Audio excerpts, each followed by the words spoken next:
علماء ذوی احترام، ہمارے کرم فرما حضرت علامہ مولانا اسلم رضا صاحب قبلہ،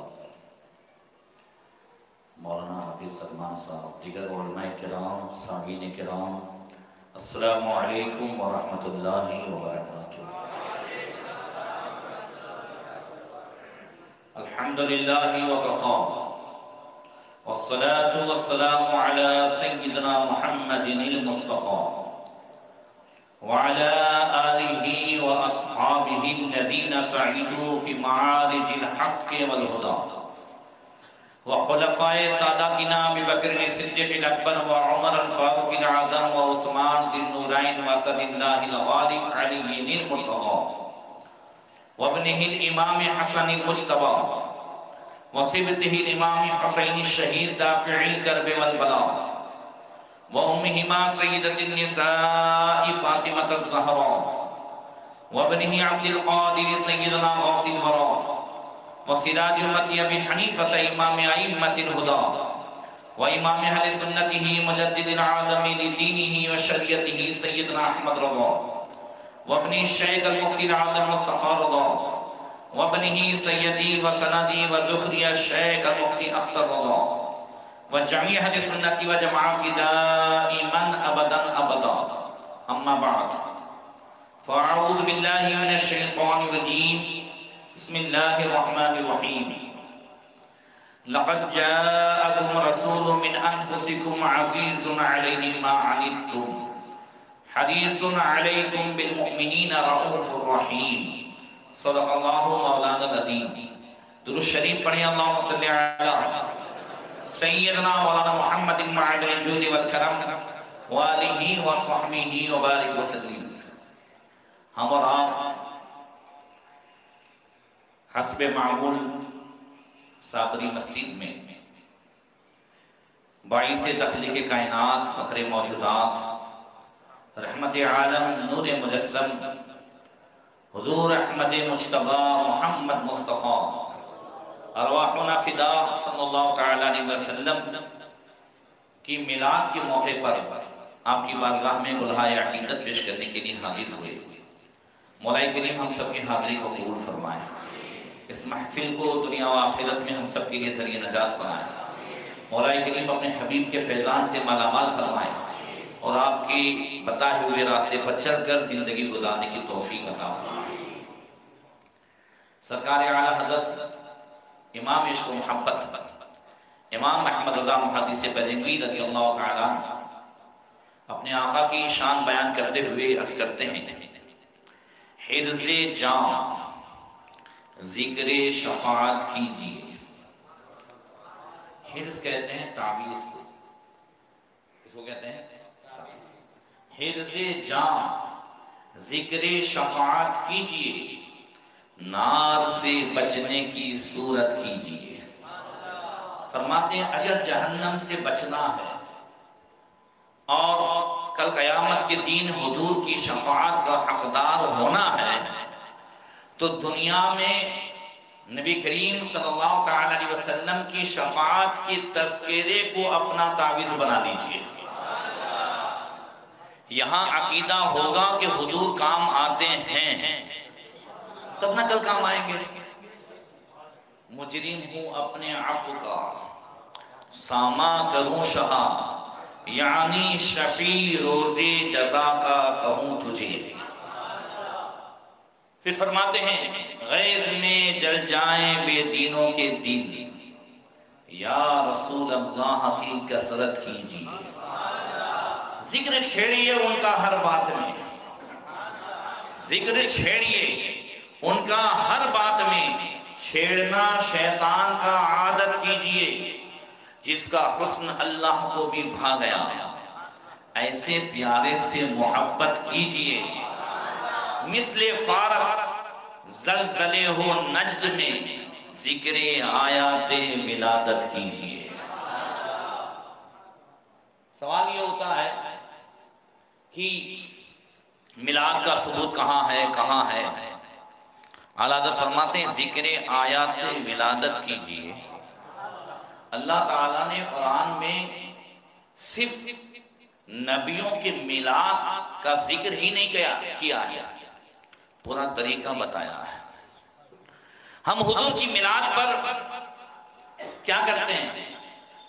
حضور کا تذکرہ کرتے ہیں، پیدائش کے وقت کی خوبیاں بیان کرتے ہیں، ان کے اوصاف حمیدہ اور اللہ تبارک و تعالیٰ نے جو انہیں بلند مقام عطا فرمایا ہے اس کا تذکرہ کرتے ہیں قرآن و حدیث کی روشنی میں، اور اخیر میں سلام پڑھتے ہیں۔ یہی جو طریقہ ہے وہ بریلویوں کا کوئی نیا طریقہ نہیں ہے۔ اللہ نے اپنے نبیوں کا تذکرہ قرآن میں فرمایا۔ اب ذرا سورہ مریم اٹھائیں۔ یا یحییٰ خذ الکتاب بقوہ وآتیناہ الحکم صبیّا وحنانا من لدنا وزکاۃ وکان تقیّا وبرا بوالدیہ ولم یکن جبارا عصیّا وسلام علیہ یوم ولد ویوم یموت وَيَوْمَ يُبْعَثُ حَيًّا۔ اللہ تعالیٰ یحییٰ علیہ السلام کا تذکرہ فرماتا ہے، ان کی خوبیاں، کتاب کو مضبوطی سے تھامنا، اور یحییٰ ماں باپ کے فرما بردار ہیں، سخت مزاج نہیں ہیں، اور پھر پوری خوبیاں بیان کرنے کے بعد اللہ فرماتا ہے وَسَلَامٌ عَلَيْهِ يَوْمَ وُلِدَ، سلام ہو یحییٰ پر جس دن وہ پیدا ہوا۔ یہی تو میلاد ہے نا، زور سے بولو۔ سلام کون بھیج رہا ہے؟ کون بھیج رہا ہے؟ اللہ بھیج رہا ہے۔ وَسَلَامٌ عَلَيْهِ يَوْمَ وُلِدَ وَيَوْمَ يَمُوتُ، جس دن وصال ہو، وَيَوْمَ يُبْعَثُ حَيًّا، اور جس دن کل قیامت کے دن اٹھیں گے اس دن بھی یحییٰ پر سلام۔ اسی کے دوسرے پیج پر عیسیٰ علیہ السلام کا تذکرہ ہے، اس میں بھی اسی طریقے سے سلام کا تذکرہ ہے، اور 23ویں پارے میں اللہ فرماتا ہے سلام علی المرسلین، ایک دو رسولوں پہ نہیں سارے رسولوں پر سلام۔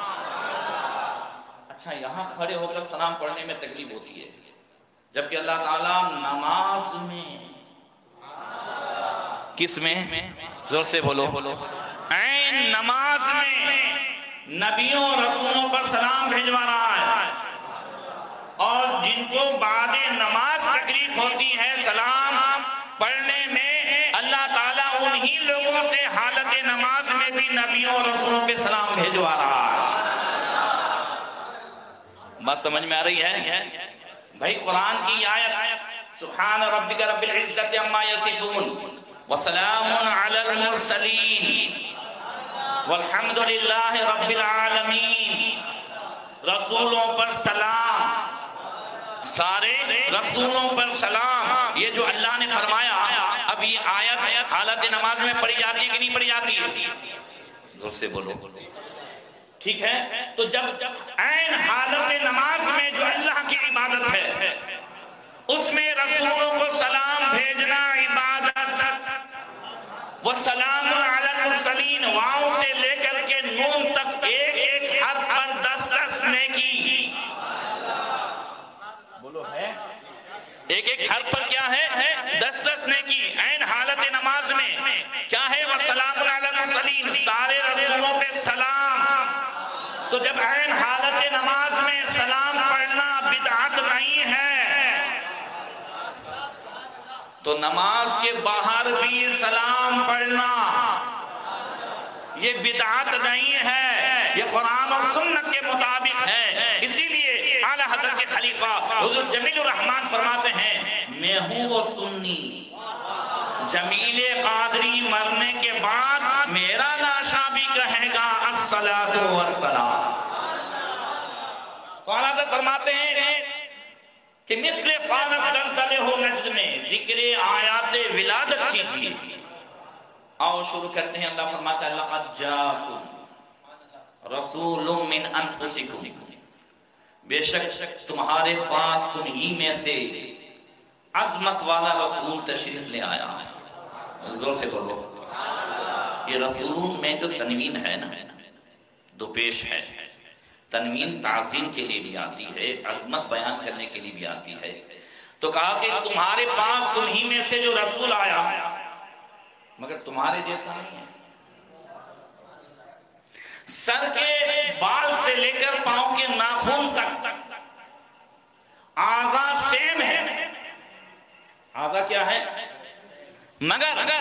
انہیں بازاروں میں یاکل الطعام ویمشی فی الاسواق، بازاروں میں چلتے پھرتے وہ کھانا کھاتے ہوئے دیکھ کر کے اپنے جیسا تصور مت کرنا. تو وہ رسول کیسی عظمت کے ساتھ آئے، سر کے بال سے لے کر پاؤں کے ناخن تک مکمل طور سے اللہ تعالیٰ نے ہر عظم کو کیسے برکت والا بنایا ہے. امام نصفی رضی اللہ تعالیٰ عنہ فرماتے ہیں خلق اللہ تعالیٰ راس محمد من البرکت. ایک ایک جملے پر آپ کو کہنا ہے سبحان اللہ.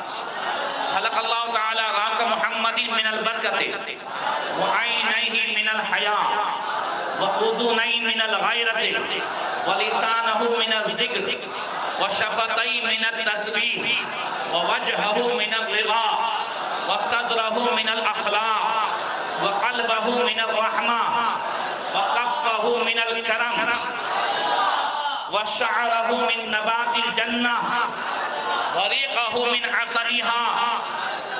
اللہ تبارک و تعالیٰ نے محمد صلی اللہ علیہ وسلم کے سر مبارک کو برکت سے پیدا فرمایا. اعلیٰ حضرت فرماتے ہیں جس کے آگے سر سرورہ خمر ہے اس سر تاج رفعت پہ لاکھوں سلام. وعینیہ من الحیاء، اور اللہ نے اپنے حبیب کی آنکھ مبارک کو شرم و حیا سے پیدا فرمایا. اعلیٰ حضرت فرماتے ہیں نیچی نظروں کی شرم و حیا پہ درود، اونچی بینی کی رفعت پہ لاکھوں سلام. فرمایا وَأُذُنَهِ مِنَ الْغَيْرَةِ، اور اللہ تعالیٰ نے اپنے حبیب کے کان مبارک کو غیرت سے پیدا فرمایا. جب غیرت ہوتی ہے نا تو تجھے غیرت بھی نہیں آئی کہ میری بات سنتا ہوں. سمجھ رہے ہیں؟ اللہ نے اپنے حبیب کے کان مبارک کو غیرت سے پیدا فرمایا. سوال ہی نہیں ہو سکتا کہ امتی پکارے وہ نبی نہ سنے.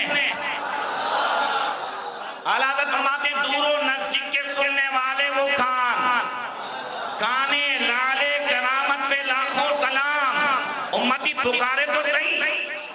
اعلیٰ حضرت فرماتے فریاد امتی جو کرے حال زار میں ممکن نہیں کہ خیر بشر کو خبر نہ ہو. حضور کو تو ایسی خبر ہے سال کا 1,00,000 درہم حضرت امیر معاویہ کی جانب سے حضرت سیدنا امام حسن مجتبی کی بارگاہ میں پیش ہوتا تھا.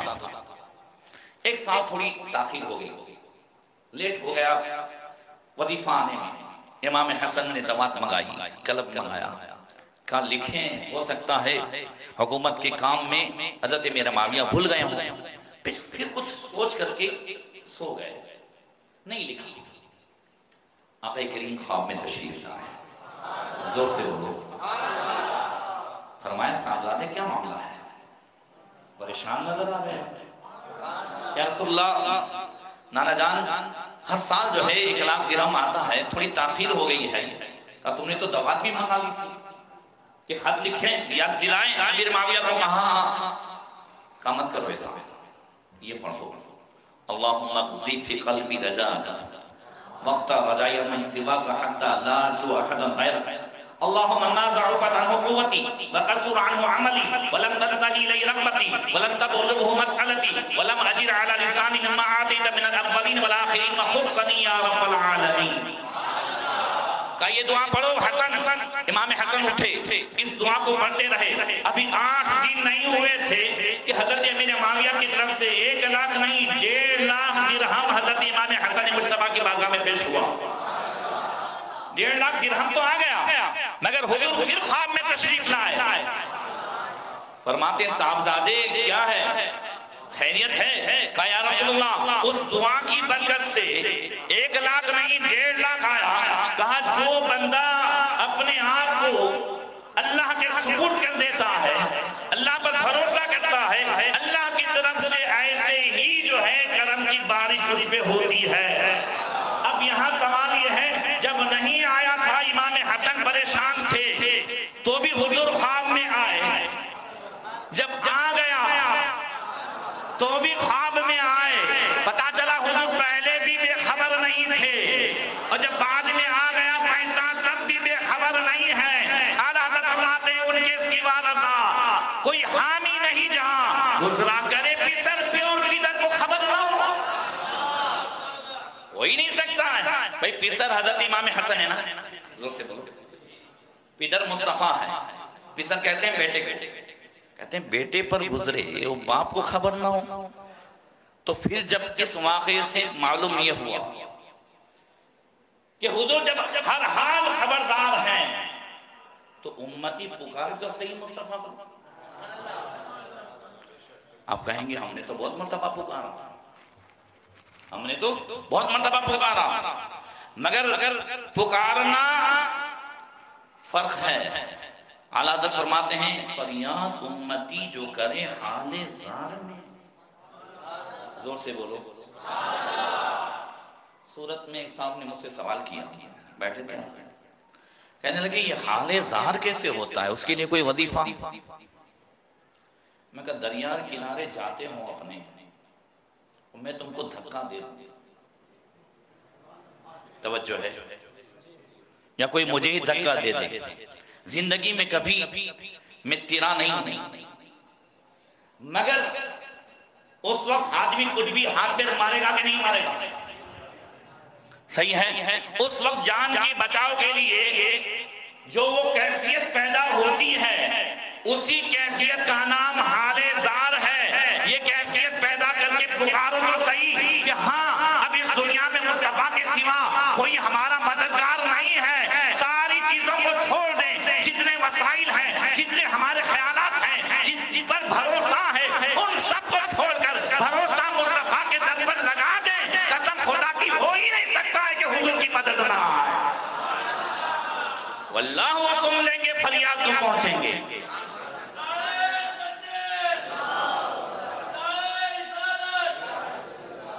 اعلیٰ حضرت فرماتے واللہ وہ سن لیں گے. واللہ کہہ رہے ہیں قسم خدا کی, کہتے ہیں واللہ وہ سن لیں گے, فریاد تو پہنچیں گے. اتنا تو ہو کوئی جو آہ کرے دل سے, تو زبان سے جب تک پکارتے ہیں تو ہم سمجھتے ہیں, اور اسی وجہ سے لوگ زبان سے پکارتے ہیں اور پھر اس پر جزم کر لیتے ہیں, یقین کر لیتے ہیں نہیں مدد نہیں کر سکتے. مگر کبھی دل سے پکار کر کے تو دیکھو, کبھی دل سے کانٹیکٹ کر کے تو دیکھو, ہو ہی نہیں سکتا. اعلیٰ حضرت فرماتے ہیں دور نزدیک کے سننے والے وہ کان, کانے لالے کرامت پہ لاکھوں سلام. اللہ اکبر. حضور نے ایک دن فرمایا صحابہ سے انی ارا ما لا ترون, قرآن شریف میں ہے, واسمعوا ما لا تسمعون, میں جو دیکھتا ہوں وہ تم نہیں دیکھتے, اور میں جو سنتا ہوں وہ تم نہیں سنتے. فرمایا آقا نے میں تم یہ سمجھتے ہو کہ میرا منہ قبلے کی طرف, میرا منہ نماز میں قبلے کی طرف ہے. نماز کے بعد فرمایا مگر سن لو, میں تمہارے رکوع اور سجود کو تو جانتا ہوں, مگر میں تمہارے جو ہے خشوع کو, تمہارا نماز میں دھیان ہے کہ نہیں ہے اسے بھی جانتا ہوں. اللہ اکبر. یہ ہے حضور کی ایک ایک عزم کا کمال. پھر فرمایا اللہ تبارک و تعالیٰ نے وَلِسَانَهُ مِنَ الذِّكْرِ, حضور کی زبان کو ذکر سے بھر دیا.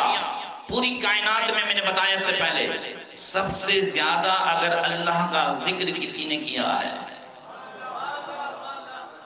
تو مصطفیٰ جان رحمت نے کیا ہے. اسی ذکر خدا کی برکت سے حضور ہو گئے احمد. بلند آواز سے کہہ دو بھائی نور مصطفیٰ کب پیدا ہوا ہے؟ نور مصطفیٰ کب پیدا ہوا ہے؟ ساری چیزوں سے پہلے نا. ان اللہ تعالی خلق نور نبی کا قبل کل شیء, اللہ نے اے جابر تیرے نبی کے نور کو ساری چیزوں سے پہلے پیدا فرمایا, اور ساری چیزوں کو حضور کے نور سے پیدا فرمایا. تو حضور سب سے پہلے پیدا ہوئے, تب سے عالم انوار میں جو اللہ کا ذکر کرتے تھے, اسی ذکر کی برکت سے آسمانوں میں حضور کا نام کیا ہوا؟ دنیا میں آنے سے پہلے نام کیا ہوا؟ بولو. احمد کا میننگ کیا ہے؟ سب سے زیادہ حمد کرنے والا, سب سے زیادہ ذکر کرنے والا, سب سے زیادہ رب کی تعریف کرنے والا احمد. اور اللہ نے کیا فرمایا؟ جو میرا ذکر کرے گا فَاذْكُرُونِي أَذْكُرْكُمْ, تم مجھے یاد کرو میں تمہیں یاد کروں گا. ہزاروں سال بلکہ حضور کے گزرے اللہ کے ذکر میں بلند آواز سے اب وہ تھا فَاذْكُرُونِی، تم مجھے یاد کرو، تو اب حضور نے اس پہ عمل کیا۔ اب حضور جب دنیا میں تشریف لائے تو سرکار کا نام ہوا محمد۔ محمد کسے کہتے ہیں؟ جن کی سب سے زیادہ تعریف کی جائے، جن کی سب سے زیادہ تعریف کی جائے۔ حضور آسمانوں میں تھے احمد، اللہ کا ذکر کرنے والے، اور یہاں حضور کو رتبہ کیا ملا؟ وہ اذکرکم کا جو صلہ ملا، جو مجھے یاد کرے گا۔ اللہ فرماتا ہے میں تمہیں یاد کروں گا۔ اب لاکھوں سال اللہ تعالیٰ کو یاد کیا حضور نے، تو اب جو دنیا میں اذان میں بھی، نماز میں بھی، قاعدے میں بھی، چپے چپے پہ، سیکنڈ سیکنڈ پہ جو اللہ کے ذکر کے ساتھ مصطفیٰ کا ذکر ہو رہا ہے، یہ اسی جو ہے ذکر خدا کی برکت ہے۔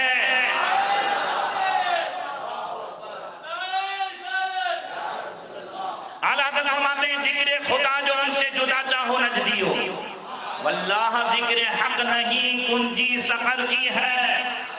ہو ہی نہیں سکتا ہے کہ بغیر ذکر مصطفیٰ کے ذکر خدا قابل قبول ہو۔ زور سے بولو اور زور سے۔ اللہ تعالیٰ کو سب سے زیادہ جو ذکر پسند ہے وہ اپنے حبیب کی زبان سے۔ ایک بلا تمثیل بات کر رہا ہوں، اس میں پھر مت کیجئے گا۔ آدمی کے چاہنے والے بہت زیادہ ہیں، ٹھیک ہے، ماننے والے بہت زیادہ ہیں، مگر ماننے والوں میں سب سے زیادہ آدمی اگر اس کی زبان سے اپنی تعریف سنے جس کو وہ خود چاہتا، توجہ ہے بھئی، ماننے والے بہت ہیں، سب تعریف کرنا ہے، مگر جسے وہ خود چاہتا ہے اگر وہ تعریف کر لیں تو ہزاروں لاکھوں کروڑوں مخلوق نے رب کی حمد و ثنا کی، مگر جو مصطفیٰ نے کی اور اللہ کو جو وہ رب کی حمد و ثنا پسند آئی ہے، تو اللہ تعالیٰ نے اپنے حبیب کے ذکر کو، بلکہ اپنے ذکر کو حبیب کے ذکر کے ساتھ اور حبیب کے ذکر کو اپنے ذکر کے ساتھ ایسا ملا دیا ہے۔ حسان بن ثابت کہتے ہیں ضم الالہ اسم النبی مع اسمی اذا قال فی الخمس المؤذن اشہد۔ اللہ تعالیٰ نے اپنے نبی کے ذکر کو، نام کو اپنے نام کے ساتھ ایسا ملایا ہے کہ اذان میں بھی جب مؤذن کہتا ہے اشہد ان لا الہ الا اللہ تو فوراً کہتا ہے اشہد ان محمد رسول اللہ۔ اللہ اکبر۔ وشفتیہ من التسبیح، اللہ نے اپنے حبیب کے ہونٹ کو تسبیح سے بھر دیا ہے۔ ووجہہ من الرضا، اور اللہ تعالیٰ نے اپنے حبیب کے چہرے مبارک کو رضا سے خوشی سے پیدا فرمایا ہے۔ اسی لیے دنیا میں بھی اور کل آخرت میں بھی، دنیا میں بھی جب محبوب کی رضا تھی کہ کعبہ قبلہ بنے، زور سے بولو، ووجہہ من الرضا، تو اب اللہ فرماتا قد نرا تقلب وجہک فی السماء فَلَنُوَلِّيَنَّكَ قِبْلَةً تَرْضَاهَا۔ محبوب، ہم بار بار آپ کے چہرے کو آسمان کی طرف اٹھا ہوا دیکھ رہے ہیں، ان قریب آپ کو اس قبلے کی طرف پھیر دیں گے جس میں آپ کی رضا ہے، جس میں آپ کی خوشی ہے۔ اب عین حالت نماز میں 2 رکعت ہوئی ہے، وہ جبریل امین آ کر کے کہتے ہیں فَوَلِّ وَجْهَكَ شَطْرَ الْمَسْجِدِ الْحَرَامِ، اے محبوب اللہ کا حکم ہے ابھی اسی وقت بیت المقدس کی طرف سے رخ پھیر کر کے کعبے کی طرف اپنا چہرہ کر لو۔ عین حالت نماز میں 2 رکعت بیت المقدس کی طرف اور 2 رکعت عین حالت نماز میں کعبے کی طرف۔ اے اللہ، بات تو تھی ظہر سے پہلے کی، تو نماز کے بعد تو حکم دیتا، نماز سب پوری کرنے دیتا، مشیت نے جواب دیا اب عبادت نماز بعد میں پوری ہوگی، رب کی جو ہے محبوب محبوب کی مرضی پہلے پوری ہوگی. اعلیٰ حضرت فرماتے ہیں خدا کی رضا چاہتے ہیں دعا دو. خدا چاہتا ہے رضائے محمد.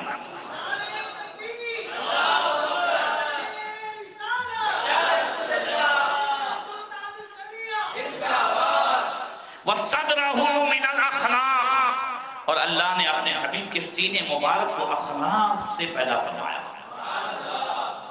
اللہ اکبر. اعلیٰ حضرت فرماتے ہیں تیرے خلق کو حق نے عظیم کہا, تیری خلق کو حق نے جمیل کیا.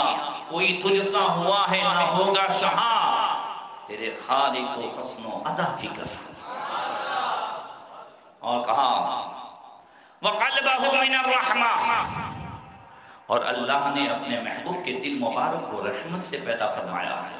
بلند آواز سے حضور کی رحمت ہی ہے جو کفار مکہ یکبارگی سب جو ہے ختم نہیں ہو گئے. توجہ ہے. حضور کی رحمت ہی ہے جو آج گستاخان مصطفیٰ چلتے پھرتے ہیں. یہ اور بات ہے کہ کفار کو, دشمنوں کو رحمت سے حصہ دنیا میں ملے گا اور ماننے والوں کو رحمت سے حصہ دنیا میں بھی اور آخرت میں بھی. اللہ فرماتا ہے وَمَا كَانَ اللَّهُ لِيُعَذِّبَهُمْ وَأَنْتَ فِيهِمْ. محبوب اللہ کی یہ شان نہیں ہے کہ انہیں عذاب دے جیسا کہ قوم نوح کو سیلاب بھیج کر کے یک بارگی جو ہے ختم کر دیا گیا. 25 لاکھ قوم نوح ختم ہو گئے. اے محبوب اللہ کی شان نہیں ہے کہ جس طریقے سے قوم سمود کو, قوم عاد کو اور جو ہے فرعونیوں کو ڈبو دیا گیا, انہیں جو ہے ختم کر دیا گیا, ایسے ہی محبوب وَأَنْتَ فِيهِمْ اللہ ان جو ہے کفار مکہ جو یہ کہہ رہے ہیں فَأَمْطَرْنَا عَلَيْهِمْ حِجَارَةً مِنَ السَّمَاءِ اگر سچے ہیں تو آسمان سے پتھر کی بارش کیوں نہیں آ رہی ہے؟ اے محبوب اللہ بارش برسا سکتا ہے پتھر کی, مگر وَأَنْتَ فِيهِمْ زور سے بولو. اب ان میں نوح نہیں ہے, اب ان میں موسیٰ نہیں ہے محبوب, اب اس میں سراپا رحمت للعالمین ہے. سراپا رحمت للعالمین ہے. آپ موجود ہیں, اس وجہ سے اللہ کی یہ شان نہیں کہ آپ کے ہوتے ہوئے انہیں ایسا عذاب دے کہ پوری قوم تباہ ہو جائے, برباد ہو جائے. نہیں نہیں, آپ کی رحمت کا حصہ انہیں یہاں ملے گا کہ ہاں انہیں ایسا عذاب نہیں دیا جائے گا جو عقلوں کو دیا گیا ہے. یہاں کفار کو رحمت سے حصہ ملے گا اور ماننے والے کو یہاں بھی وہاں بھی.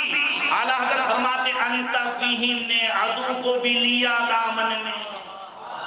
زور سے بولو. کہہ دو اعلیٰ حضرت کا ہر شعر قرآن کے مطابق ہے, حدیث کے مطابق ہے. فرمایا انت فیہم نے وما کان اللہ لیعذبہم وَأَنْتَ فِيهِمْ اللہ کی یہ شان نہیں کہ انہیں عذاب دے محبوب اس لئے کہ آپ ان میں ہیں. اسی کو اعلیٰ حضرت نے فرمایا انت فیہم نے عدو کو, دشمن کو بھی لیا دامن میں, یعنی دامن رحمت میں. ایسے جاوید مبارک تجھے شہدائی دوست, اے جو ہے دوست, جب دشمن بھی مصطفیٰ کے رحمت کے دامن میں آ گیا ہے تو حضور کا ماننے والا ہے, تو میلاد منانے والا ہے, تو کلمہ پڑھنے والا ہے, تو جو ہے یا رسول اللہ پکارنے والا ہے. جب دشمن بھی رحمت کے دامن میں آ سکتا ہے تو جب دوست ہے تو اسے یہاں بھی رحمت کا حصہ ملے گا, وہ کل قیامت میں بھی رحمت کا حصہ ملے گا.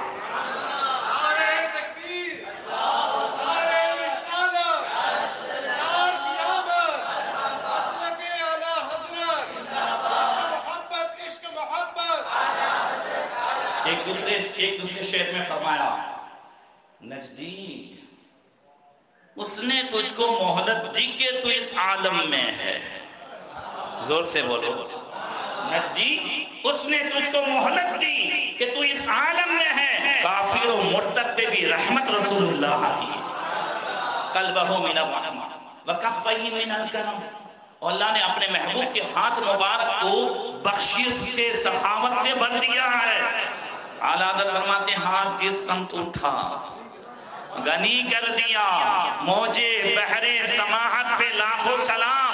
ایک ام معبد کی بکری کی پیٹھ پر حضور نے اپنا دستے رحمت رکھا تھا، تو صرف اسی دن بکری نے دودھ نہیں دیا تھا، اس سن ہجری اول سے لے کے 18 سال تک بلند آواز سے جب ارد گرد کی ساری بکریوں کے تھن خشک ہو جاتے تھے، مگر جس بکری کے پیٹ پر مصطفیٰ نے وہ رحمت برکت والا، وہ بخشش والا، وہ کرم والا ہاتھ مبارک رکھ دیا تھا، 18 سال تک وہ جو ہے دونوں ٹائم اتنا دودھ دیتی تھی کہ کئی قبیلوں کو پورا ہو جاتا تھا۔ ذرا زور سے میرے کریم سے گائے گا، قطرہ کسی نے مانگا دریا بہا دیے ہیں، دربے بہا دیے ہیں۔ وَكَفَّهِ مِنَ الْكَرَمِ وَشَعَرَهُ مِن نَبَاتِ الْجَنَّةِ۔ اللہ تعالیٰ نے اپنے حبیب کے بال مبارک کو جنت کے گھاس سے پیدا فرمایا ہے۔ زور سے بولو۔ اگر نبی ہماری طرح ہو، ایک بات بتاتا ہوں بلا تمثیل سنیے گا، یہ میرا بال میرے جسم سے الگ ہو جائے پھر بڑھے گا؟ آیا نا؟ زور سے بڑھے گا؟ نہیں بڑھے گا، مگر مصطفیٰ جان رحمت حجۃ الوداع کے موقع پر حج کے فریضے سے بعد جیسے ہی آپ نے حج مبارک فرمایا، اس وقت سے جو بال مبارک آج تک بڑھ رہے ہیں، اس لیے کہ اللہ تعالیٰ نے اپنے حبیب کے بال مبارک کو جنت کی گھاس سے پیدا فرمایا ہے۔ وَرِيقَهُ مِنْ عَسَلِهَا، اور حضور کی لعاب مبارک کو، تھک مبارک کو جنتی شہد سے پیدا فرمایا ہے۔ زور سے بولو، کس سے پیدا فرمایا ہے؟ جنتی شہد سے۔ بھائی اگر ہم چاہے اتنی ہی زیادہ بیوی محبت کرتی ہو، مگر اس کی گلاس میں تھوک ڈال دے، پیے گی؟ ہاں بولو، پیے گی؟ نہیں۔ حالانکہ تھوک جو ہے وہ کڑوا نہیں ہوتا، مگر اس کو سن کر کے بھی گھن آتی ہے نا۔ مگر ادھر مصطفیٰ جان رحمت کہ جو ہے لعاب مبارک کو اللہ نے کس سے پیدا فرمایا؟ جنتی شہد سے۔ اور شہد دنیا کے شہد کے تعلق سے اللہ نے کیا فرمایا؟ شفا۔ زور سے بولو، 14ویں پارے میں اللہ نے اسے جو ہے شفا بنایا۔ جب یخرج من بطونہا، شفا اس کے جو ہے بطن سے شفا رکھی ہے اللہ تعالیٰ نے، شہد میں شفا رکھی ہے۔ تو اب مجھے بتاؤ جب دنیا کے شہد میں شفا ہے، زور سے بولو، تو مکہ شریف سے چل کر حضرت علی ہجرت کر کے مدینہ آئے، قبا کی بستی میں ٹھہرے، حضور سے کہا گیا یا رسول اللہ حضرت علی آئے ہیں، حضور نے فرمایا یہاں لے آؤ، تم من حضرت کے مکان پر یہاں لے آؤ۔ کہا یا رسول اللہ حضرت علی اب چل نہیں سکتے، چل کر کے آئے ہیں، پورے پیر سج گئے ہیں، آبلے پڑ گئے ہیں، پھول گئے ہیں پیر، اب حضور خود تشریف لے گئے۔ زور سے بولو۔ حضرت علی کی حالت دیکھ کر کے سرکار کی آنکھ مبارک سے آنسو آنے لگے، اور حضور نے کیا کیا؟ مرہم نہیں لگایا، لیپ نہیں کیا، تیل نہیں لگایا، نہیں، حضور نے اپنے لعاب مبارک کو دونوں ہاتھ میں لیا اور حضرت علی کو جہاں جہاں بھی زخم ہوا تھا وہاں لگاتے گئے۔ صرف اس دن اچھا نہیں ہوا، حضرت علی کی شہادت تک پھر دوبارہ پیر میں کوئی تکلیف نہیں ہوئی ہے۔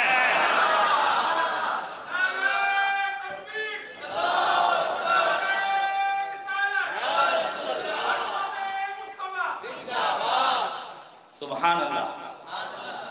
کوئی کہے یا رسول اللہ اس کنویں کا پانی کھارا ہے، تو تھوک مبارک کو شہد سے پیدا فرمایا ہے نا، ڈالا تو پانی جو ہے وہ بہت زیادہ شہد سے بھی زیادہ۔ ہماری کنویں شیریں جاں بنے، اس زلال حلاوت پہ لاکھوں سلام۔ اللہ اکبر۔ اور پھر فرمایا وَلَحْمَهُ مِن مِسْكِهَا، اور اللہ تعالیٰ نے اپنے حبیب کے گوشت مبارک کو مشک سے پیدا فرمایا ہے۔ کس سے پیدا فرمایا ہے؟ اسی وجہ سے ہم میں سے کوئی اٹھ کے کہیں چلا جائے، اگر میں اٹھ کے چلا جاؤں، مولانا اسلم صاحب اٹھ کے چلے جائیں، تو پھر آپ پوچھیں گے ایک دوسرے کو وہاں صاحب کہاں گئے، وہاں صاحب کو دیکھا ہے، ادھر گئے ادھر گئے، نہیں، جب سرکار مجلس سے اٹھ کے جاتے تھے تو صحابہ پوچھتے نہیں تھے کہ کہیں دیکھا کہ نہیں دیکھا، جدھر جدھر خوشبو ملتی جاتی تھی ادھر ادھر چلے جاتے تھے۔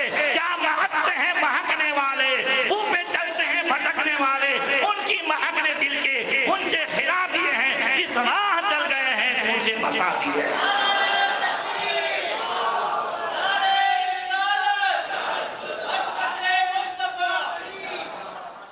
اللہ اکبر، کہہ دو سبحان اللہ۔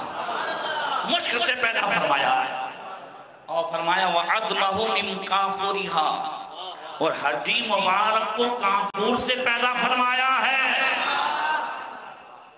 اور پھر فرمایا وَرِجْلَهِ مِنَ الرِّضَا، اللہ نے محبوب کے قدم مبارک کو اپنی رضا سے، جب بھی اٹھے تو اللہ کی رضا کے لیے اٹھے، وَعُوزُدَيْهِ مِنَ الْقُوَّةِ، اور بازو مبارک کو قوت سے پیدا فرمایا ہے۔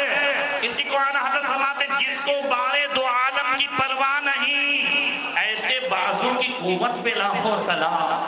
فَلَمَّا أَكْمَلَ اللَّهُ بِهَذِهِ الصِّفَاتِ أَرْسَلَ اللَّهُ إِلَى هَذِهِ الْأُمَّةِ، جب اللہ تعالیٰ نے تمام اعضاء کو ان صفت سے مکمل فرمایا تو اس امت کی طرف بھیجا اور فرمایا هَذِهِ هَدِيَّتِي إِلَيْكُمْ، اے لوگو یہ میرا محبوب ہے جو تمہیں ہدیے کے طور پر دیا جاتا ہے۔ زور سے بولو تو فَعَارِفُوا قَدْرَهَا وَعَظِّمُهَا، تو ان کی قدر پہچاننا۔ زور سے بولو بھائی، کوئی اپنا محبوب نہیں دیتا، توجہ ہے، یہ بھی وہ محبوب جن کی امت میں آنے کی تمنا موسیٰ کلیم اللہ کریں، کیوں کی تھی؟ اس لیے کہ قدر پہچانی تھی۔ تو اللہ فرماتا ہے کہ ہاں یہ میرا محبوب ہے، اس کی قدر پہچاننا، ان کی پیدائش کا وقت آئے تو فتوے مت مارنا، ان کے ذکر پہ فتوے مت مارنا۔ تم کلمہ پڑھتے ہو، زور سے بولو صحیح ہے، ان کی قدر پہچاننا، انہیں پہچاننا، موسیٰ کلیم اللہ نے پہچانا۔ اچھا جو لوگ فتوے مارتے ہیں اس کا دکھ مت لگاؤ، توجہ ہے نہیں نا؟ سنو، پوری مسجد نبی شریف بھری ہوئی تھی اور کہیں جگہ نہیں تھی۔ حضرت ابوبکر صدیق حضور کے بغل میں بیٹھے تھے، حضرت علی اچانک آئے، دروازے پر کھڑے رہے، کوئی جگہ دیتا ہے تو حضرت ابوبکر ہٹے اور کہا ابو الحسن یہاں بیٹھ۔ حضرت علی کو بغل میں بٹھایا تو حضور مسکرائے، کہا ابوبکر مقام والا ہی مقام والے کو پہچانتا ہے۔ زور سے بولو، اب جو فتوے لگا رہا ہے سمجھ لو وہ پہچان نہیں رہا ہے، بلند آواز، وہ پہچان نہیں رہا ہے۔ اگر پہچان جائے، موسیٰ کلیم اللہ پہچان گئے تھے، زور سے بولو کیسے پہچانا تھا موسیٰ کلیم اللہ نے؟ اللہ نے وحی نازل فرمائی، یا موسیٰ من لقینی وہو جاہد بِاحمد ادخلتو بالنار، اے موسیٰ جو میری ملاقات کرے گا وہ میرے احمد کا انکار کرے گا، میرے احمد کو نہیں مانتا ہوگا، میں اسے جہنم میں ڈالوں گا۔ حضرت موسیٰ کلیم اللہ نے کہا ومن احمد، اے اللہ یہ احمد کون ہے؟ ما خلقت خلقا اکرم علی من، میں نے احمد سے بڑھ کر رتبے والا، احمد سے بڑھ کر مرتبے والا، احمد سے بڑھ کر افضل میں نے کسی کو پیدا ہی نہیں فرمایا ہے۔ سب سے اولا والا ہمارا نبی، سب سے بالا والا ہمارا نبی، سارے اونچوں میں اونچا سمجھے جسے، اونچوں میں اونچا ہمارا نبی۔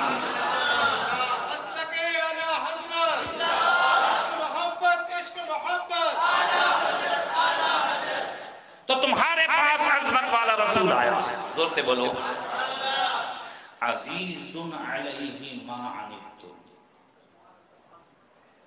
تمہارا تکلیف میں پڑھنا، اور سے سنیے گا، تمہارا تکلیف میں پڑھنا انہیں بھاری پڑتا ہے۔ ایسا نبی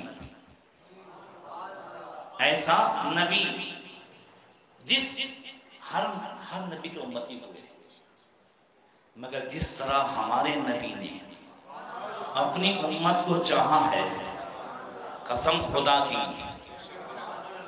ایسا کسی نبی نے اپنی امت کو نہیں چاہا ہے۔ اللہ اپنے حبیب کی تعریف فرماتا عزیز علیہ ما عنتم، اے لوگو تمہارے پاس رسول تو آئے مگر تم تکلیف میں پڑو، تم مشقت میں پڑو، تو بھاری کس پر گزرتا ہے؟ اس نبی پر، سمجھ رہے ہیں؟ مگر پھر بھی یہ امتی کہتے ہیں دین پہ چلنا بہت مشکل ہے، دین پہ چلنا، اسلام پہ چلنا بہت مشکل ہے، اسلام میں بہت ڈیپ میں نہیں اترنے کا۔ اب نوجوان ماں باپ کی بات سن سن کے اتنے بھی ڈیپ میں نہیں اترے کہ پاک رہ سکے۔ بات سمجھ میں آ رہی ہے؟ بہت ڈیپ میں نہیں اترنے کا، اسلام میں چلنا اسلام پہ چلنا سب کا کام نہیں ہے۔ اب اللہ فرماتا ہے کہ میرا محبوب اگر تم تکلیف میں پڑو تو انہیں بھاری پڑتا ہے۔ ارے ایسا کوئی حکم دیا ہی نہیں گیا ہے جو امتی نہ کر سکے۔ ایک حدیث سناؤ بخاری شریف کی، آپ نے سنی ہے مگر سنیے دلیل کے طور پر، فرمایا لولا ان اشق علی امتی لامرتهم بتاخیر العشاء او بالصلاۃ عند كل صلاۃ، اگر مجھے اندیشہ نہ ہوتا کہ میری امت تکلیف میں پڑ جاتی، مشکل میں پڑ جاتی، تو میں انہیں حکم دیتا کہ عشاء کی نماز شروع وقت میں نہیں پڑھنا ہے، آدھی رات کے بعد پڑھنا ہے، عشاء کو دیر سے پڑھنے کا حکم دیتا۔ اگر مجھے اندیشہ نہ ہوتا کہ میری امت تکلیف میں پڑ جاتی تو میں حکم دیتا کہ ہر نماز کے وقت مسواک ضرور کرنا ہے۔ مگر حضور فرماتے ہیں یہ دونوں حکم دینے سے امت مشکل میں پڑ جائے گی، اس لیے میں نے ایسا بھی حکم نہیں دیا ہے۔ زور سے بولو صحیح ہے بھئی، عشاء کی نماز دیر سے پڑھو یہ نہیں کہا گیا، کیوں نہیں کہا گیا؟ حضور نے فرمایا اس لیے تاکہ امت مشکل میں نہ پڑ جائے۔ ابھی شروع ٹائم میں پڑھنا ہے تو نہیں پڑھتے، تو آدھی رات کے بعد پڑھنے کا حکم ہوتا تو کون پڑھتا؟ ہر نماز کے وقت مسواک کرنا مشکل ہو جاتا کہ نہیں؟ اگر یہ واجب ہو جاتا تو مشکل ہو جاتا کہ نہیں ہو جاتا؟ زور سے بولو صحیح ہے، مگر ایسا حکم نہیں دیا گیا۔ مگر پھر بھی امت بہانے کیا بناتی ہے؟ دین پہ چلنا بہت مشکل ہے، یہ سب کا کام نہیں ہے، اسلام پہ چلنا سب کا کام نہیں ہے۔ کبھی یہ بات حضرت بلال کی زبان سے سنی؟ زور سے بولو، کربلا والوں کی زبان سے سنی؟ صحابہ کرام جنہوں نے حضور کی محبت میں اور اسلام پر عمل کرنے کے لیے اپنا وطن چھوڑا، بیوی بچوں کو چھوڑا، سب کچھ چھوڑا، ان سے کبھی سننے میں آیا حضرت بلال جب اسلام لے آئے تو کیا کرتا تھا؟ دوپہر کی دھوپ میں، مکے کی دھوپ میں امیہ بن خلف کو اپنے گھر سے باہر نکالتا، ثم یؤمر بالصخرۃ العظیمۃ فتوضع علی صدری، پھر بہت بڑی بھاری چٹان لونڈوں سے کہتا کہ جو ہے بلال کے سینے پر رکھو، پھر انہیں مارا جاتا اور پھر کہتا لا تزالو واللہ لا تزالو ہاکذا، قسم خدا کی یہ سزا جو ہے ایسی رہے گی حتی تموتا او تکفر بمحمد او تعبد اللات والعزى، یا تو اے بلال تو مر جائے یا محمد کا دامن چھوڑ دے، لات اور عزا کی جو ہے پرستش کرنے لگے، تب تک میں تجھے سزا دیتا رہوں گا۔ وَهُوَ يَقُولُ عَلَى ذَلِكَ الْبَلَاءَ احد احد احد، اس صورت میں بھی حضرت بلال کیا کہتے تھے؟ زور سے بولو احد احد، ایک دن اتنا جو ہے مارا، اتنی سزا دی اور حضرت بلال مسکرا دیے۔ کسی نے پوچھا بلال ہنسنے کا مقام ہے؟ سزا ہو رہی ہے، جان ہے عشق مصطفیٰ، روز فضو کرے خدا جس کو ہو درد کا مزہ، ناصر دوا اٹھائے گی، کہا بلال یہ ہنسنے کا مقام ہے؟ کہا جب تم بازار میں مٹی کا مٹکا لینے جاتے ہو تو بھی ٹھوک کے لیتے ہو، مٹکا خریدتے ہو تو بھی بچا کے خریدتے ہو کہ صحیح ہے یا نہیں، تو بلال کو تو اس کا پروردگار خرید رہا ہے، آزما رہا ہے۔ بلال نے بھی کہہ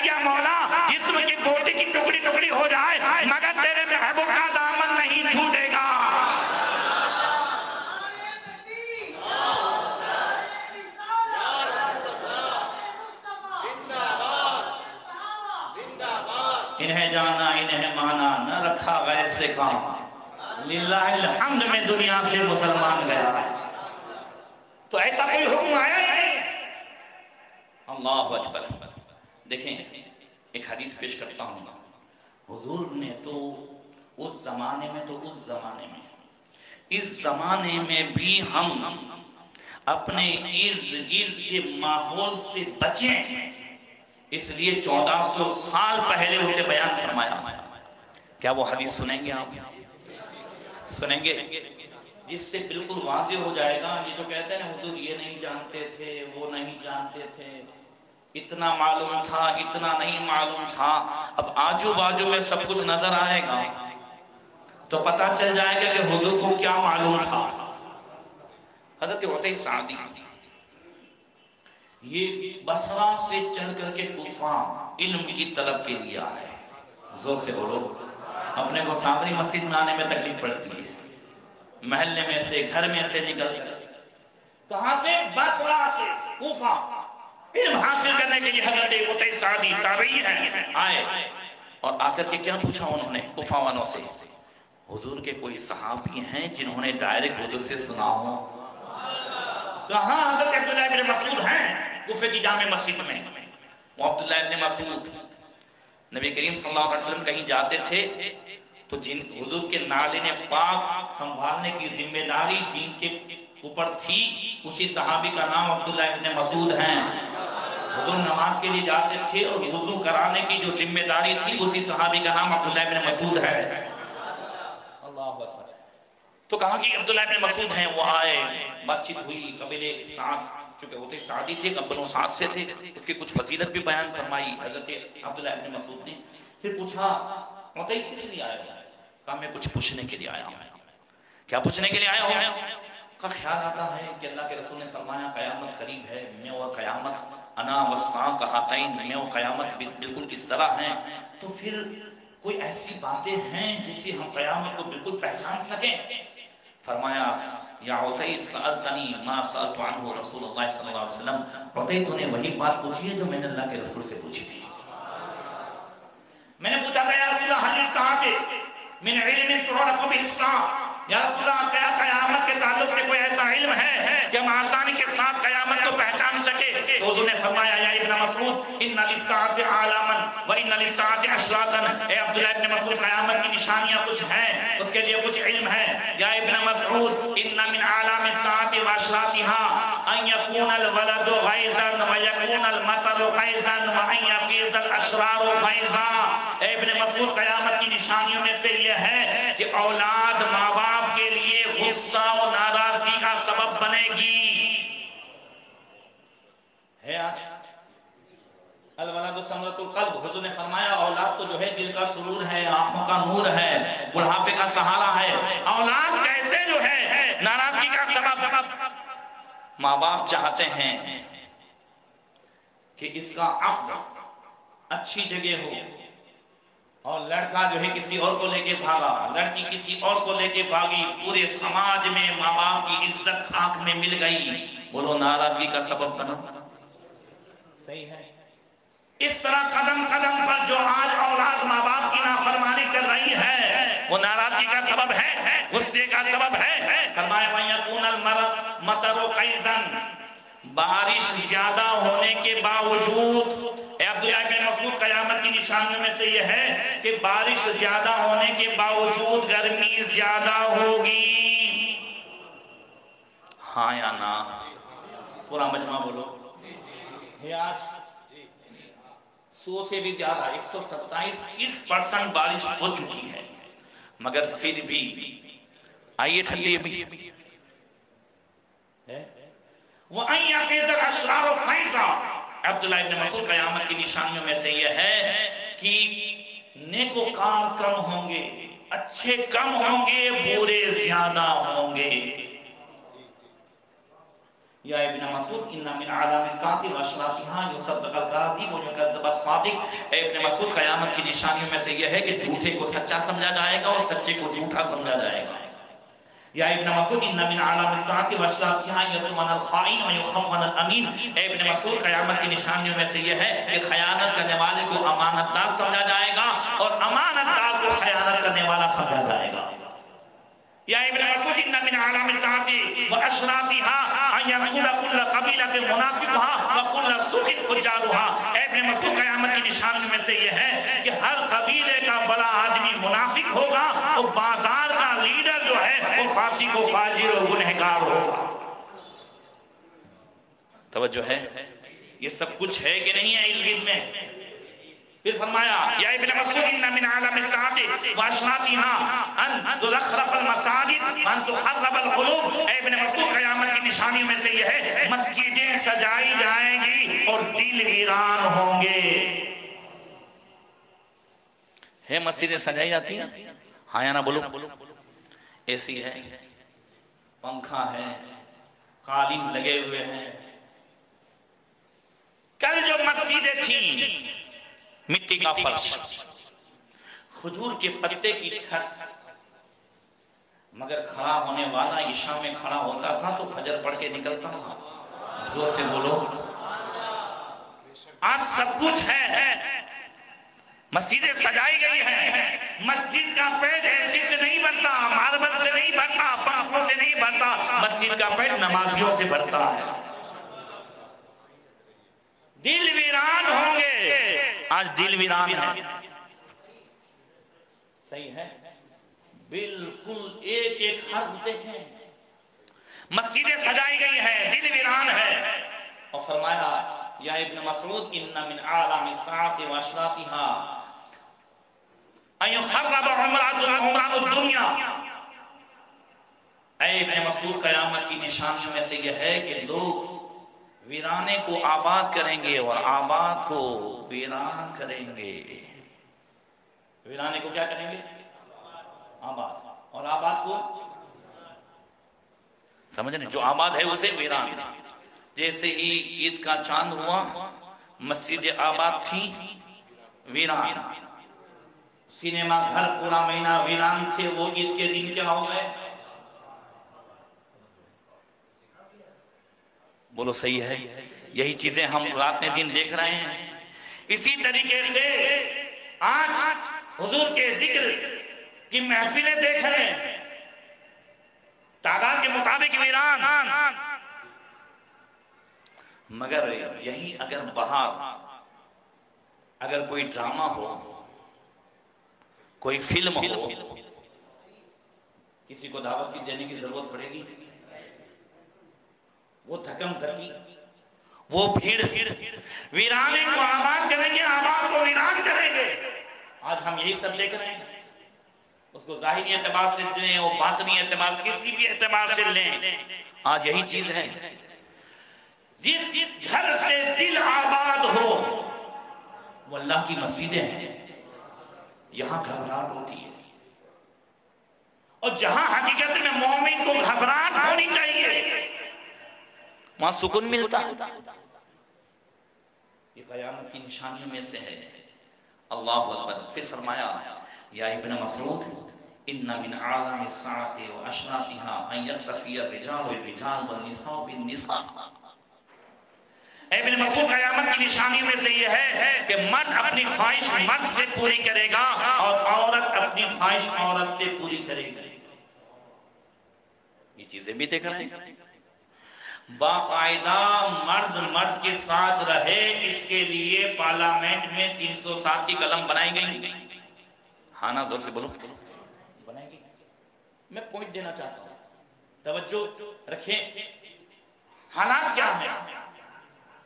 تقریباً آج بھی گناہ ہے، کل بھی گناہ ہوتے تھے، اس زمانے میں بھی گناہ ہوتے تھے، مگر اتنا فرق ہے کہ آج سے 25-50 سال پہلے گناہ تو ہوتے تھے مگر کم سے کم گناہ کو گناہ سمجھا جاتا تھا۔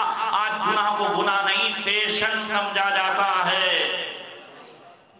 بے شرمی بے حیائی کے کام کو، کل بھی یہ کام تو ہوتے تھے مگر کم سے کم اسے بے شرمی اور بے حیائی سمجھا جاتا تھا۔ آج ہمارا نوجوان لڑکا اگر جو ہے کالج میں جاتا ہے، کالج میں، اور اگر اس کی گرل فرینڈ نہیں ہے تو اسے دوسرے لوگ بیوقوف سمجھتے ہیں۔ لڑکی پڑھنے بوائے فرینڈ نہیں ہے تو اسے بے وقوف سمجھا جاتا ہے.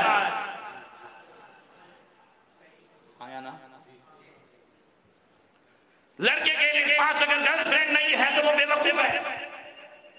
اس کے پاس اگر بوائے فرینڈ نہیں ہے تو بے وقوف ہے. یعنی بے شرمی، بے حیائی، گناہ کا کام کرنے والے کھلم کھلا عقل مند جو ہے شادی بیاہ کی محفلیں سنت کے مطابق سجانا چاہیں گھر میں تو اسے بے وقوف سمجھا جاتا ہے، اسے ٹیڑھی نظر سے دیکھا جاتا ہے. ایسا ماحول ہے. پہلے یہ تھا کہ کم سے کم گناہ تو اس وقت بھی ہوتے تھے، مگر اتنا تھا کہ کم سے کم حکومت کی طرف سے سزا دی جاتی تھی، پکڑا جاتا تھا، گناہ کو گناہ سمجھا جاتا تھا. آج کا ماحول جو ہے کہ جہاں حکومت کی طرف سے سزا دینے کے بجائے ریپ کرنے والے کو سنمانت کیا جاتا ہو. ایسے ماحول میں نوجوان اپنے دامن کو داغدار ہونے سے کیسے بچائے، ہمیں یہ طے کرنا. ماحول سمجھا، اسکولوں کا ماحول، ارد گرد کا ماحول، ہر ماحول.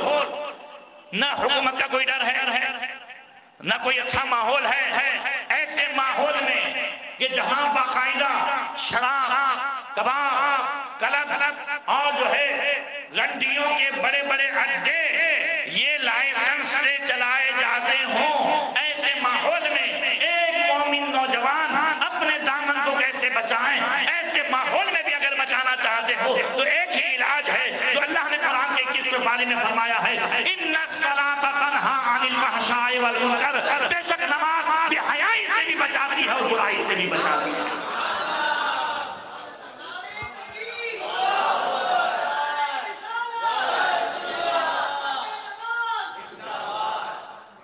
حضرت سیدنا انس بن مالک کہتے ہیں حضور کی بارگاہ میں فریاد کی گئی، یا رسول اللہ فلاں صاحب نماز بھی پڑھتے ہیں مگر برائیوں میں بھی مبتلا ہے، جو ہے برے کام بھی کر رہے ہیں. حضور نے فرمایا چھوڑ دو، ایک دن اس کی نماز اسے برائی سے روکے گی.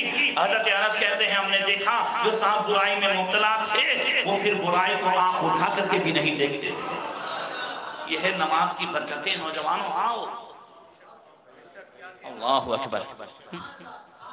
پھر فرمایا یا ابن مسعود ان من علام الساعۃ واشراطها. اے ابن مسعود قیامت کی نشانیوں میں سے یہ ہے کہ ان یکثر اولاد الزانی، حرامی اولاد زیادہ ہوں گی. میں تھوڑا حدیث کو شورٹ کر رہا ہوں، میری نظر پڑ گئی. اے ابن مسعود قیامت کی نشانیوں میں سے کیا ہے؟ حرامی اولاد زیادہ ہوں گی. حضرت عتیق سعدی کو تعجب ہوا، کہنے لگے والمسلمون، اے ابو عبد الرحمن یہ مسلمانوں کی بات کر رہے ہو؟ مسلمانوں میں حرامی اولاد زیادہ ہوں گی یا غیر مسلموں میں؟ فقال نعم، مسلمانوں میں ہوگی والمسلمون. تو حضرت عتیق سعدی کو اور تعجب ہوا، کہنے لگے والقرآن بین ظہرانی، قرآن تو ان کے درمیان موجود ہوگا. قرآن تو ہدایت کے لیے، قرآن تو گناہوں سے بچانے کے لیے، قرآن تو انہیں راہ راست پر چلانے کے لیے قرآن موجود ہوگا. پھر بھی حرامی اولاد اتنی کیوں زیادہ ہوگی؟ تو کہنے لگے وَأَنَّا ذَلِكَ، کیوں ایسا ہوگا؟ تو حضرت عبداللہ ابن مسعود نے کہا کہ حضور نے فرمایا یاتی علی الناس الزمان ان یطلق الرجل امرأته ثم یجحد طلاقها فیقیم علی فرجها وقام زانیان. ہاں حضور نے فرمایا ایک زمانہ ایسا آئے گا قیامت سے پہلے کہ آدمی اپنی بیوی کو طلاق دے گا اور پھر مکر جائے گا، انکار کر دے گا، کہے گا میں نے طلاق دی نہیں ہے، میری نیت تھی نہیں، میں زبان سے بولا ہی نہیں، میں نے تو جو ہے 2 دی تھی مگر تیسری اس لیے تھی کہ مجھے ایسا لگا کہ اس نے سنا ہی نہیں. سارے بہانے روز آتے ہیں، سمجھ رہے ہیں؟ طلاق سے مکر جائے گا، فیقیم علی فرجها، پھر اسی جو ہے عورت کے ساتھ اپنی نسبت قائم رکھے گا. وَأَقَامَ زَانِيَانِ، اور دونوں زانی ہوں گے اور جو بچے ہوں گے وہ حرامی ہوں گے. مجھے بتائیں صرف جس زناکاری کا تصور ہمارے دماغ میں ہے وہ تو ہیج عام، مگر اس کے علاوہ جو آج ہم میں، اور یہ میں بات کر رہا ہوں مسلمانوں کی بات چل رہی ہے، ان کی جن کے پاس قرآن جیسا دستور ہے، اس لیے تو حضرت عتیش سعدی کو تعجب ہوا، کہنے لگے یہ قرآن تو ہوگا، یہ قرآن ہوگا کیوں کہا؟ اس لیے کہ قرآن نے طریقہ بتایا، طلاق و مرتان، حرام نہ کریں، حلالے کی ضرورت نہ پڑے، اس لیے قرآن نے طلاق دینے کا طریقہ بتایا، طلاق 1 مرتبہ دو یا 2 مرتبہ دو، کیا دو؟ 1 مرتبہ دو یا فَإِمْسَاكُمْ بِمَعْرُوفٍ أَوْ تَسْرِيحٌ بِإِحْسَانٍ، یا تو اچھائی سے اسے روک لو یا بھلائی سے چھوڑ دو۔ زور سے کہہ دو یار، اور بلند آواز سے، بڑی پیاری بات، چھوڑنا ہے نا، روکنا ہے تو رجوع کر لو بھلائی کے ساتھ، اچھائی کے ساتھ، مگر چھوڑنا ہے تو بھی احسان کر کے۔ کیا مطلب؟ اتنی بڑی لمبی لسٹ نہ لکھو کہ یہ کرتی تھی، وہ کرتی تھی، یہ تھا، وہ تھا، نہیں، زور سے۔ ایک بزرگ کی اپنی بیوی سے ہمیشہ لڑائی رہتی تھی، دوستوں نے کہا معاملہ کیا ہے؟ ذرا بتاؤ تو صحیح یار، کیا معاملہ ہے؟ گھر کا معاملہ ہے، زور سے، گھر کا معاملہ ہے، وہ ہمارا اپنا معاملہ ہے، پرسنل ہے، ہوتے ہوتے طلاق ہو گئی۔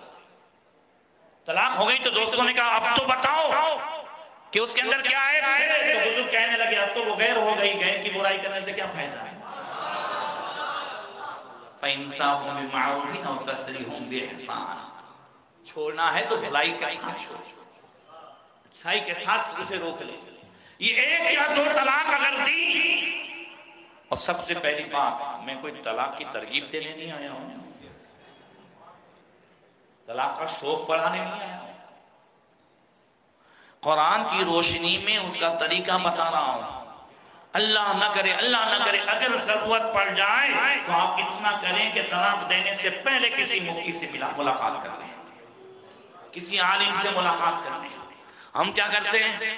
دینے کے بعد ملاقات کرتے ہیں، وہ بھی ایسا مفتی چاہیے جو منمانی کرنے، منمانی جواب دے۔ یاد رکھیں یہ سب قیامت کی نشانیوں میں سے ہے۔ اگر آج بھی میں کہتا ہوں، حضرت مولانا اسلم صاحب ماشاءاللہ آپ نے جو ماحول بنایا ہے، جو کچھ بھی ہے، مگر ایک چھوٹی سی ریکویسٹ ہے کہ پروگراموں کے ساتھ ساتھ مہینے 2 مہینے میں ایک تربیتی کیمپ، ٹریننگ کا نوجوانوں کے لیے، ابھی ہم نے پچھلے دنوں میں بھی کھولا، اور یہاں الحمدللہ ہمیں آنے کی ضرورت نہیں ہے، آپ کو اللہ تعالیٰ نے بڑی نعمت عطا فرمائی ہے۔ تو بھی لاک ڈاؤن جیسے ہی کھولا، میں نے کہا کہ جو ہے تربیتی کیمپ کیا جائے، تو مدرسے میں تربیتی کیمپ کیا، اپنے دارالعلوم میں نہیں، گاؤں کے مدرسے میں نوجوانوں کو جمع کیا۔ جینس کی پینٹ پہن کر کے استنجا کیسے کریں گے وہ بھی میں نے بتایا، لنگی پہن کر کے کیسے کریں گے وہ بھی بتایا، کس طرح بیٹھ کے کریں گے، کس طریقے سے۔ آج کے دور میں استبراء واجب ہے، یہ بھی کوئی جانتا نہیں ہے، اس کو پریکٹیکلی کرنا پڑے گا نا، سمجھانا پڑے گا۔ پہلے باقاعدہ مسجدوں میں کھڑو رکھے جاتے تھے، پتھر رکھے جاتے تھے جس سے پیشاب کو سکھایا جاتا تھا، پھر پانی بہایا جاتا تھا۔ آج ہم فوراً پانی بہا دیتے ہیں، پینٹ کے ساتھ جب استنجا کرتے ہیں تو اس میں قطرہ رہ ہی جاتا ہے، اب اٹھتے ہیں تو چونکہ وہ گیلاپن رہتا ہے، قطرہ نکل بھی جاتا ہے تو احساس ہوتا نہیں ہے، وہ آدمی ناپاک کا ناپاک رہتا ہے۔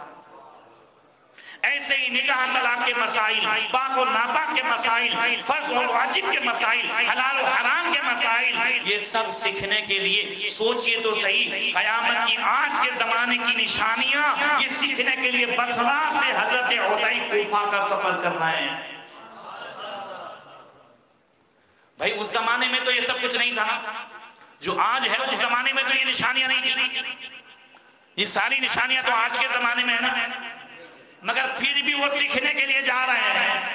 تو آج کم سے کم جتنا ہے ہم گناہوں سے بچنے کے لیے، حرام سے بچنے کے لیے، پاک رہنے کے لیے، نماز کو صحیح کرنے کے لیے کم سے کم پریکٹیکل اس کے لیے وقت نکالیں، آئیں۔ الحمدللہ بڑی اچھی ٹیم ہے معاصم صاحب کے پاس، ٹھیک ہے، پھر بھی اگر کوئی ضرورت پڑی تو یہ خادم حاضر ہے، میں آپ کو جو ہے اس کے بتاتا رہوں گا، مگر کریں، کوشش کریں، انشاءاللہ تبارک و تعالی آپ دیکھیں گے کہ اللہ تعالیٰ میلاد کی برکتیں اس علم کے سیکھنے کی روشنی میں کیسے عطا فرماتا ہے. اللہ تعالیٰ مجھے اور آپ کو عمل کی توفیق عطا فرمائے. السلام علیکم ورحمۃ اللہ.